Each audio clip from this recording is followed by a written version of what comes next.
After a couple of surprise eliminations in the round of 16, let's break down who's most likely to get bounced here in the round of 12.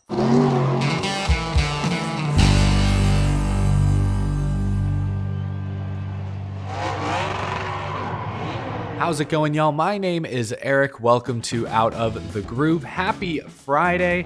The round of 12 is often referred to as the wild card round. Obviously, there's Talladega, the Charlotte Roval, but even Texas, which last year, in the first year of the next gen, set a track record for cautions. There's nowhere to hide this round. Texas, Talladega, Charlotte Roval. We'll break down each round of 12 contender in just a moment, but first, this episode is sponsored by my friends at 1821 Man-Made. 1821 offers top-shelf grooming goods for the aspiring gentleman. Inspired by Prohibition-era bootleggers, the 1821 Barrel House empowers men to be the gentlemen that they deep down aspire to be through professional-grade grooming products and lifestyle wisdom. Hopefully y'all can smell that through the screen. Head to 1821manmade.com to pick up some of these premium goods for yourself. I'll put that link down in the description below, and be sure to use special promo code 1821 NASCAR to save 25% off your entire purchase. I can't recommend them enough. Thank you to 1821 Man-Made for sponsoring the show. We talked a little about the tracks already. Let's take a look at the points and see how these drivers stack up heading into this round. My pre-playoff predictions have already been spoiled. I did not have Ryan Blaney nor Bubba Wallace advancing through to this round. But hey, only a fool doubles down on their mistakes. Just because I didn't have Bubba and Blaney making it to the round of 12 doesn't necessarily mean I can't change my opinion on them. I picked Blaney to be out in the round of 16 because historically that round has not gone well for him. I didn't really like those tracks. He proved me wrong. I never considered Blaney or Bubba would make it to this round, so now we should look at how they do it. Texas, Talladega, the Roval, how do these tracks shape up for them? Maybe my opinion will change. I will give you my updated 4 drivers out at the end of this video, but first, let's just go in order and talk about expectations. Let's begin at the top with one William Byron. Good super speedway racer. He finished 7th at Talladega earlier this year, got a win at Atlanta. He's got one of the best road course average finishes this season, not counting Chicago. I excluded that track because of its very unique conditions. He won the most recent road course race at Watkins Glen, so I think this round shapes up pretty well for William Byron. But I am a bit concerned. Byron has led 877 laps this year. Most of all playoff drivers, as you can see. He's in a league of his own. But only 151 of those laps led have come in the second half of this season. He still looks really good, and he's still capable of dominating a race like he did at Watkins Glen a few weeks ago, but he hasn't been doing that nearly as consistently as he was earlier this season in the spring. Still, with all those playoff points he's collected, I think William Byron will more than likely advance to the round of 8. Moving on to second on this list is Martin Truex Jr., who gets a fresh reset, a much needed clean reset after a near disastrous first round. 18th, 36th, and 19th in the first 3 races of these playoffs. I'm not really sure how this round shapes up for Martin Truex Jr. To me, Texas is the biggest wild card in this round. Talladega, Martin Truex does not have a single top 10 on a super speedway this season. But when we compared his average finish on road courses, again, excluding Chicago, to other playoff drivers, he's one of the best. And he did get a win earlier this summer at Sonoma. So watch out for Truex, maybe at the Charlotte Roval. That could be his best track this round. Martin Truex Jr. did not look like the regular season champion. Martin Truex Jr. did not look like the regular season champion in that first round. He won the regular season championship because he was consistent. I think the round of 16 was just a blip. I think law of averages tells us that Martin Truex Jr. will return to that consistent championship contending form sooner rather than later. I think Martin Truex Jr. will have a much cleaner round of 12 than he did round of 16. Next up is Denny Hamlin. I believe he stood out the most in that first round. Finished 25th at Darlington, had a loose wheel late, but was second and first the other 2 races of that first round. I expect that speed to continue into the round of 12. Hamlin's led laps at 4 of the 5 super speedways this year. He has 3 poles on road courses. Most recently, he won the pole for Watkins Glen and finished second in that race. Speed is not my concern, it's execution. Can Denny Hamlin pull through in the biggest spots, and can that pit crew avoid making any major mistakes. Nobody had a better average finish in that first round than Kyle Larson. He won the opener at Darlington, finished fourth, finished second, 3 straight top fives. This round, however, has been Kyle Larson's kryptonite. He has only advanced past the round of 12 twice in his career. He's been eliminated in this round in 2016, 2017, 2018, and last year as the defending champion. I'm not too worried about Larson though, because they seem to have consistent speed no matter what track we're at, and that checkers or wreckers narrative that plagued him in the first half of the season, that's a thing of the past. Larson had 5 DNFs in the first half of the year. He was on pace to set records, I'm pretty sure. He's had 1 DNF since. So they're fast, they're not wrecking out or falling out of races like they were. I think Larson's in a great spot. Chris Buscher, man, 3rd, 27th at Kansas, cut a tire late, but then 4th last weekend at Bristol. Another great first round. He's through to the round of 12. And let's pull up those road course stats again. He has the best average finish on road courses this year outside of the street race at Chicago of any playoff driver. That bodes well for the Charlotte Roval. He's also got 3 top 5s at super speedways this year, including a win recently at Daytona. This is the furthest Chris Buscher has ever made it in the playoffs, and he's here to stay. There's a road course and a super speedway in this round, and oh yes, that 3rd track is Texas Motor Speedway, located like an hour or so from his hometown of Prosper, Texas. 30,000 people. I feel good about Chris Buscher. Kyle Busch is only 8 points to the good. 11th, 7th, and 20th in that first round. He did win at Talladega in the spring. We're going back there in a couple weeks. He might actually be looking forward to the Roval, considering he was 2nd at Coda, 2nd at Sonoma earlier this year. But of the playoff drivers remaining, Kyle Busch has to be the toughest to predict. He has 3 wins this year, including Talladega, but this team had to play from behind in the round of 16. Those first 2 races, issues on Saturday forced them to start deep in the field. They missed out on stage points in many cases. You can get away with that in the round of 16. It's harder to get away with that in the round of 12. Kyle Busch only has 1 top 5 finish the past 10 races. We've seen what they can do when they figure it out, when they're firing on all cylinders. They won the 2nd race of the year at Auto Club. When they've got it figured out, this is a championship contender. But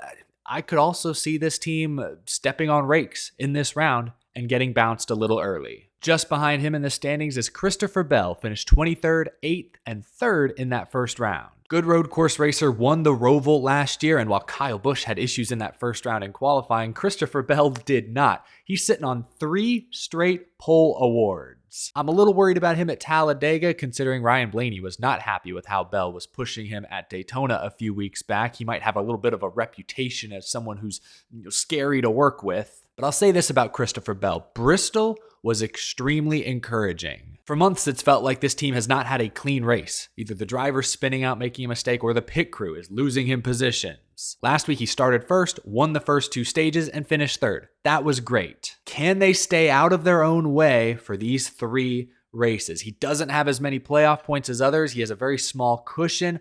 I'm nervous about this team, even though I think they have championship 4 speed. Behind him, another Toyota who had a fantastic first round, 2nd, 1st, and 15th in these first 3 playoff races for Tyler Reddick. We know he's a great road course racer, won at Circuit of the Americas earlier this year. He also won at Texas Motor Speedway 1 year ago, though he was driving for RCR. This season is already a success for Tyler Reddick and 2311 Racing. Both drivers are in the playoffs, both are through to the round of 12. There's really no pressure. I mean, obviously it's professional sports, there is pressure, but based on preseason expectations, 2311 has accomplished what they needed to accomplish this year. Reddick has speed. I don't think there's any extra pressure. I like how this round shapes up for him. Now we look at the 4 drivers just below the cut line, beginning with Ross Chastain. 5th, 13th, and 23rd in the first round. He's a decent road racer. He's won at Talladega before, but Ross Chastain has been so inconsistent since the start of the summer. Chastain had 6 top 5s in the first 17 races of this season. Not too bad. But he has just 1 top 5 the last 12 races. I don't know if it's Ross not having quite the same edge that he had at the start of the season. I think more than likely it's just Trackhouse. They don't quite have the same speed. Daniel Suarez missed the playoffs this year. Last year, Chastain had a fantastic round of 12. He had 2 top 5s. He led laps in all 3 races. It may take a similar effort for him to jump the cut line this time around. And I'm just not sure I'm convinced Trackhouse has the same speed they had a year ago. Brad Keselowski was very solid in the first round, 6th, 9th, and 8th. 3 top 10s. This round will be a roller coaster for Brad Keselowski. Road courses have not been kind to him this year. I worry about the Charlotte Roval. But Talladega, that's been RFK's bread and butter in recent seasons. Keselowski has 2 seconds, a 5th, and a 6th at super speedways this year. That's unbelievable. What I love about this team, knock on wood, is that they don't make mistakes. The last time Brad Keselowski finished outside the top 20 was Chicago. I'm a little worried about the Roval, but I think Brad will be top 10 at Texas. His future may come down to whether or not he gets caught up in a crash at Talladega. If not, he'll be in contention for the win. He'll collect a lot of points, but if something happens beyond his control, that could be Brad's season. This is a toss-up in my opinion. Now we get to the 2 drivers who I didn't think would make it this far, so congrats to them. Ryan Blaney is first. Not a great first round, but good enough. 9th, 12th, and 22nd in those first 3 races. This round shapes up well for Blaney. He's won at Talladega before. He won the inaugural Roval race, of course, and Texas. Last year, he won the All-Star race. That's the thing. I didn't think Blaney would get through the round of 16 because, again, historically, that round had not been kind to him. I don't love Team Penske's speed overall, but this round, now that he's here, these 3 tracks are right in Ryan Blaney's wheelhouse. He was second at Talladega, in fact, earlier this year. What worries me about Ryan Blaney, though, is he has not finished inside the top 5, I don't believe, since his win in the Coke 600. That was May. So we'll see. I'm not sure Penske has much speed, but these are 3 of Ryan Blaney's best tracks, arguably. We'll have to see what gives. Lastly is Bubba Wallace. First round was decent. 7th at Darlington, he had a top 5 car at Kansas, but cut a tire, finished 32nd. He was 14th last week at Bristol. Advanced to the round of 12 by just, I think, 4 points. This is going to be a difficult round for Bubba. A lot of pressure will be put on this weekend at Texas because Talladega, I know he's won this race in the past, but this season, for whatever reason, Bubba Wallace has 0 top 10s on super speedways. He was up front battling for the win late at Talladega in the spring. Didn't go well for him. And then the Roval, he did get a 7th last year in this race, but historically road courses have not been kind to Bubba Wallace. But like I said about Tyler Reddick, his teammate, there's not a lot of added pressure on Bubba's shoulders at this point. There was pressure to make the playoffs. There was pressure even in the round of 16 to advance, to prove you belong. But let's be honest, go back to February. How many of y'all picked Bubba Wallace to go all the way to the round of 8? Probably very few. Making it to the round of 12, I would argue he's met, maybe even exceeded expectations this year. So again, there's always pressure racing for Michael Jordan, being in professional sports, but I don't think there's a lot of added pressure. I think that plays to Bubba Wallace's strength. But this round, Texas is a worry. Talladega, historically good for him, still a concern. And the Roval, we'll see. If Bubba Wallace was above the cut line right now, I might pick him to advance, but he's 14 points below. Pretty huge deficit going in. Bubba Wallace will not make it out of the round of 12. That's my first prediction. It's worth noting that last season, the lowest seeds to crack the round of 8 were Christopher Bell, who was the 10 seed going in, and Chase Briscoe, the 12 seed. In 2020, Kurt Busch was the 15 seed at the time, won the first race of the round of 12. It was at Las Vegas at the time. He locked into the round of 8. To date, he is the lowest seed to ever qualify for the round of 8, which means a 16 seed has never made it that far in the playoffs since playoff points were introduced in 2017. So that is another reason I'm eliminating Bubba Wallace. It just hasn't been done. He's the 16 seed this year. I don't think he breaks that trend and makes it to the round of 8. But I have to pick 3 other drivers to be eliminated. This gets a lot harder, and I have to make some changes to my bracket because, I had Joey Logano going to the round of 8, and he's already been eliminated, so that one was way off. Ross Chastain had a fantastic round of 12 last year. I don't think he backs it up. I think he gets eliminated. I alluded to it a moment ago. Trackhouse does not have the same speed they had the first half of the season. He comes in 3 points out already. I don't think Ross Chastain will advance. These other 2 picks, though, were tough. Christopher Bell. I just don't fully trust that team. I think they have the speed, but again, Bristol was the first race seemingly in months where they put together a complete event. I love that they've been qualifying well. That's great for earning stage points, especially in stage 1. That's fantastic. But last year, in this round, Bell was in must-win territory going into the Roval. Backed against the wall, he did it. Christopher Bell has been clutch in the playoffs the past couple of years, but you keep putting yourself in such a precarious point situation. At some point, it's not going to work out for you. Talladega worries me. Texas, he blew 2 tires in this race a year ago. Again, different tire compound. I get it, but recent history has me concerned for Christopher Bell. He's not moving on. My final elimination, and this was challenging. I just kicked the camera.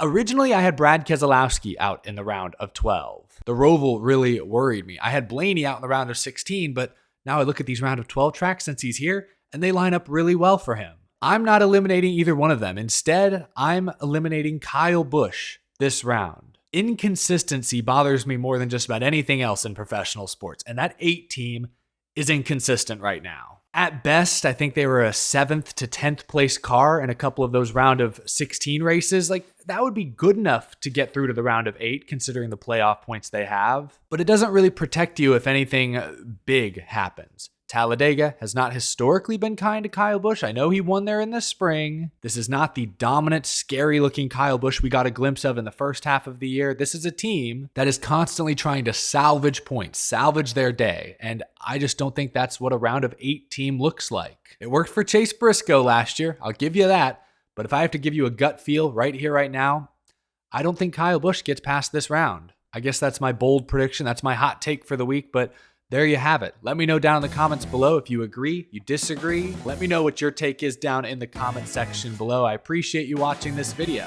Please leave a like if you enjoyed. Subscribe if you're new to the channel. We talk NASCAR every single day here on Out of the Groove. As always, a big thank you to my Patreon supporters for your very generous support of the channel. I'll be back this weekend. Texas doesn't race particularly well, but it is a wild card track these days. So I'll be tuned in Sunday afternoon. Hope you all are as well. And I'll talk to you afterwards. Have a wonderful weekend, folks. Thanks for watching.